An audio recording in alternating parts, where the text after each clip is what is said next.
गजरोला नाम का एक छोटा सा गांव था। उसी गांव में रानू अपनी पत्नी बेबी व बेटे निशांत के साथ रहता था। एक दिन रानू की तबीयत काफी खराब हो जाती है। वह अपनी पत्नी से कहता है, पैसों का तो कुछ इंतजाम भी नहीं हो पा रहा है और मेरी तबीयत तो बहुत खराब हो गई है।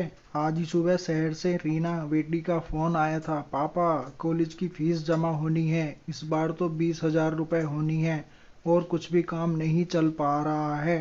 अब बताओ मैं कैसे क्या करूं। अजी घर में तो पहले से ही खाने के लाले पड़े हैं, ऊपर से रीना बेटी के कॉलेज की फीस कैसे जमा कर पाएंगे हम। तभी वहां उनका बेटा निशांत आ जाता है और अपने मम्मी पापा से कहता है, तुम इतनी टेंशन क्यों लेते हो, अब तो तुम्हारा बेटा भी बड़ा हो गया है, इसलिए मैं भी बाहर काम करके पैसे कमा के लेके आऊंगा और उन पैसों से घर का खर्च भी चलेगा और रीना की भी फीस जमा हो जाएगी। अच्छा, तो तू बाहर खड़ा होकर हमारी बातें सुन रहा था, पर तू तो बहुत सीधा और भोला है।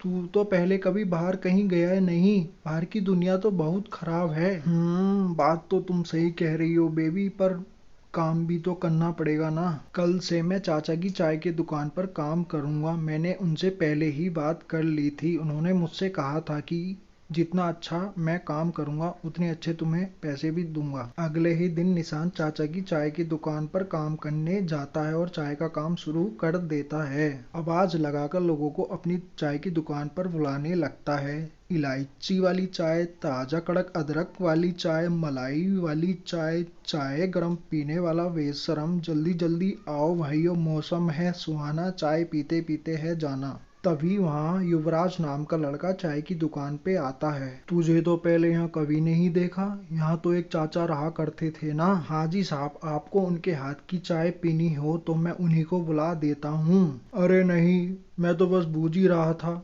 मुझे क्या करना है उनका, मुझे तो चाय पीनी है, वो तुम ही पिला दो। हाँ जी साहब, क्यों नहीं।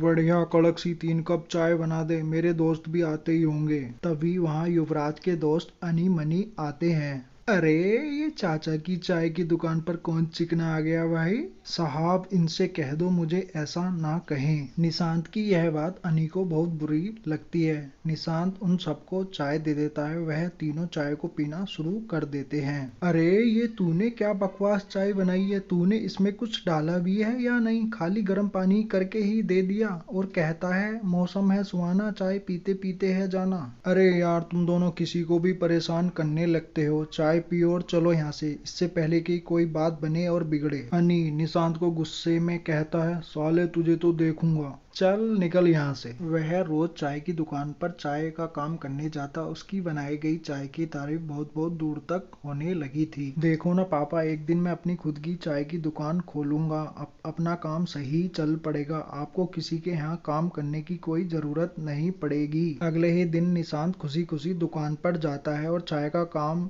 करने लगता है। काम करते करते से सुबह से रात हो जाती है। तभी वहां पर युवराज अनी मनी आते हैं। वह देखते हैं कि दुकान पर कोई नहीं है, निशांत अकेला है। वह उसके पास जाते हैं और अनी कहता है, उस दिन तो बहुत बोल रहा था, देखता हूँ तुझे आज ठीक कर दूंगा। साहब इनको समझा लो, नहीं तो बहुत बुरा हो जाएगा। तू क्या समझाएगा बे हमें। देखते ही देखते वह तीनों उसे मिलकर मारने लगते हैं। वह उसे इतना मारते हैं कि वह जमीन पर गिर जाता है। अरे इस चाय वाले को क्या हो गया, लगता है यह मर गया है। वह तीनों बहुत डर जाते हैं और वहां से भाग जाते हैं।